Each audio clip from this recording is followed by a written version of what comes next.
Hi, I'm Kevin. Welcome to Shop Talk.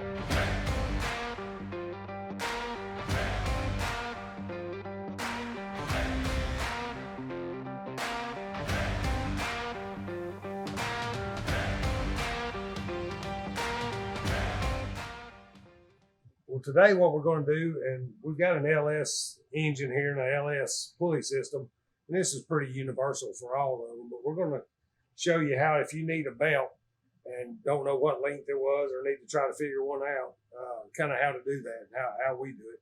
The computer can only get so close because the dimension is somewhere in that belt, so it's hard to get it exact. So anyway, here's how you do it. I'm going to take this one we got on it off, and then we'll go around it and show you what we do.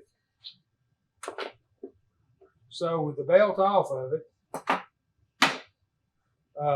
first thing I'm going to do is we have a tensioner, a belt tensioner here, which is spring loaded, and if you look on the side of it, on most of them, you'll see some marks.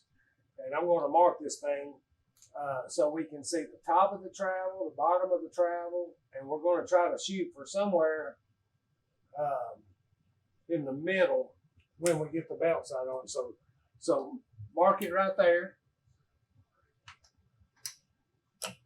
and then we can push all the way down on it, and we'll mark the other end of it. All right. And so when we get a belt size like we want it, we'll be able to tell about where it's running. So easiest way is just get a tape measure. I like to use these little 1/2 inch wide. They're a little more flexible. So we'll run the belt or the tape around all these pulleys. Usually need somebody to help you. It's a little bit hard to do this by yourself. So I'm going to run it all the way around. We're going to come around back. I'll pull it up. There. So as we wrap it around it, and you see with the tensioner all the way up on this particular one, we're about 71 3/8. So as we push the tensioner down, of course it gets shorter. So we're reading about 69 5/8 right there.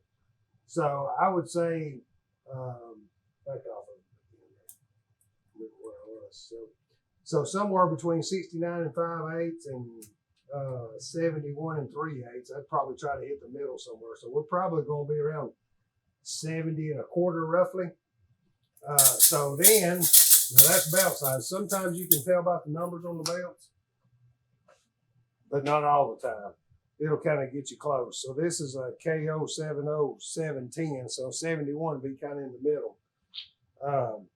You may have to try a couple different belts to find where you want it to be in there. And sometimes they will skip length. So it might not, this is not an exact science. So you might find one that's 71 inches long. You might find one that's 60 or 70 1/2 or 71 1/2, but you need 1/4. So you just kind of have to find what fits best, especially on off the shelf, which is all we use so you can find the belt. So anyway, I want to go ahead and stick this belt back on it.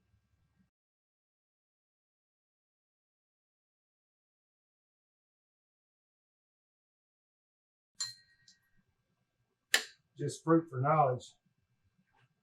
Usually the best one to put it back on last is the water pump pulley or a smooth pulley, because you don't have those ribs to mess with.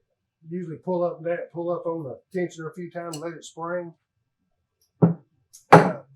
So now that it's on there, I'm going to look at my tensioner here, and that one is the one we run on it. So it's about middle of travel. So what we're trying to hit is try to be about 50% travel in there. You've got to let it go past it to be able to get it on. But then when it comes up, you don't really want it much less than 50% travel, because it, as it revs up and stuff, or belt seats itself or stretches a little bit, it'll come on up.